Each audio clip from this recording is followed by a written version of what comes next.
Kasalukuyan na may minomonitor tayo na low pressure area at ito ay nasa 130 kilometers east-northeast ng Borongan City, Eastern Samar. Meron tayong dalawang senaryo patungkol dito sa low pressure area na ating minomonitor.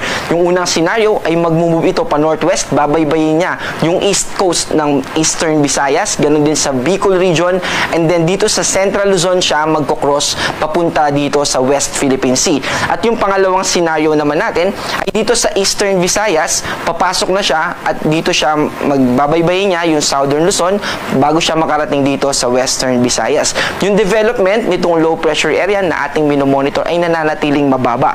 Dahil may interaction ito sa kalupaan, ay mas nagiging hindi favorable o mas nagiging mababa yung tsansa na makakuha ito ng enerhiya para mas mag-develop pa. Pero nakikita din natin na kapag nandito na siya sa West Philippine Sea, ay mas tataas na yung tsansa niya na mag-develop sa isang ganap na bagyo o tropical depression.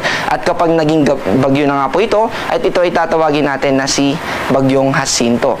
Samantala, dahil din sa low pressure area na ito, ay malaking bahagi ng ating bansa yung magiging maulap at may mataas na tsansa ng mga pagulan. Kasama dyan, yung Visayas, Bicol region, malaking bahagi ng Luzon, except lang dito sa Ilocos region. So, ibig po sabihin, ay yung dadalhin nito na mga pag-ulan sa atin ay nakapaloob.